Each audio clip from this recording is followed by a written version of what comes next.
आनंदपुर में लगी आग, ये कोई हादसा नहीं है। 25 लोगों की जान गई है, 27 लोग लापता है। और ये कांड क्यों हुआ? क्यों हुआ? ये जो मोमो फैक्ट्री के मालिक है, उसमें किसका पैसा लगा है? ये मोमो फैक्ट्री के मालिक किसके नजदीकी है? किसके साथ विमान में मोमो फैक्ट्री के मालिक विदेश की टूर लगाए हैं और अब तक मोमो फैक्ट्री के मालिक का अरेस्ट क्यों नहीं हुआ है? भाइयों बहनों, आज 25 लोग मारे गए, 27 लोग लापता है। मैं ममता जी को पूछना चाहता हूं, अगर ये घुसपैठिए होते तो आपका रिएक्शन ऐसा ही होता क्या? अरे बंगाल के नागरिक मारे गए हैं, इसमें वोट बैंक की पॉलिटिक्स क्या कर रही हो ममता जी? आपको शर्म आनी चाहिए, शर्म आनी चाहिए। और मैं आज यहां से बंगाल की मुख्यमंत्री को मांग कर रहा हूं कि इस हादसे की तटस्थ जांच, न्यायिक जांच करानी चाहिए और सबसे पहले इसके लिए जिम्मेदार लोग जो है उनको जेल की सलाखों के पीछे डालना चाहिए। मुझे शुभेंदु जी बता रहे थे, समीक भाई बता रहे थे, परिवार को वो मिलने गए, हमारे कार्यकर्ताओं ने विरोध किया, उन पर पुलिस ने बर्बरता की। मगर ये ममता जी, आपकी पार्टी का और आपकी सरकार का भ्रष्टाचार अब छिप नहीं सकता।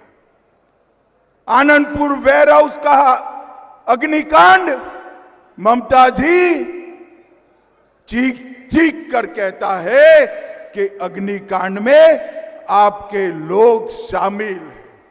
32 घंटे बाद कोई मंत्री वहां पहुंचता है, पर्यावरण का एनओसी नहीं है, वेटलैंड पर गोडाउन बना है, गोडाउन बाहर से बंद था या खुला था? बंद था तो क्यों बंद कर दिया गया था?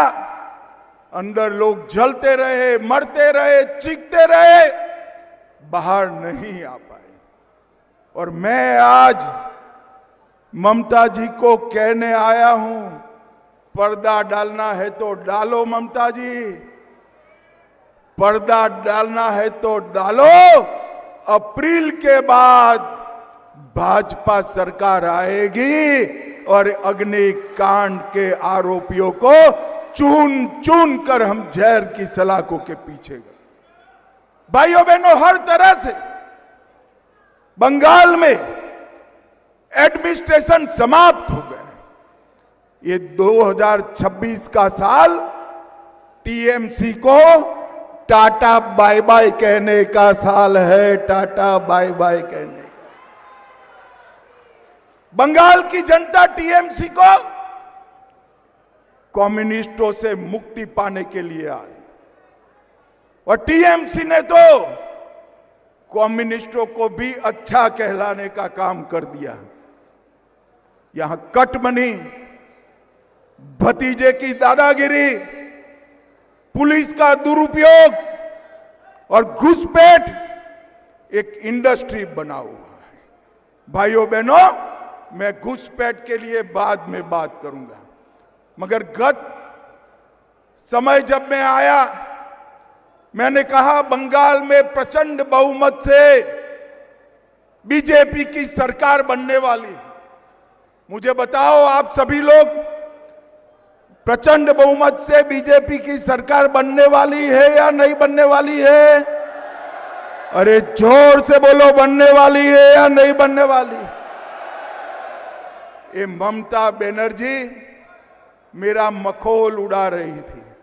ममता दीदी, जब प्रभु श्री राम ने राम सेतु बनाया, तब रावण ऐसा ही मानता था कि इस प्रकार से मुझे कोई हरा सकता है क्या। मैं आपको बताता हूं, 2014 में हमें सिर्फ 2 सीट मिली थी। 2019 में 41% वोट और 18 सीटें मिली। 2024 में 39% वोट मिला है और 2021 की विधानसभा में 38% वोट और 77 सीटें लेकर शुभेंदु अधिकारी हमारे विपक्ष के नेता बने हुए विपक्ष के नेता। ममता दीदी, अब हमें तो 38% से 45% का जंप लगाना है। आप एक बार देखना, भारतीय जनता पार्टी का वोट शेयर 50% से ज्यादा होने वाला है और प्रचंड बहुमत से हमारी सरकार बनने वाली है। भाइयों बहनों, आज मैं आप सभी को कहने आया हूं, 2024 में 3 दशक के बाद पहली बार हमारे नेता नरेंद्र मोदी जी लगातार तीसरी बार इस देश के प्रधानमंत्री बने हैं।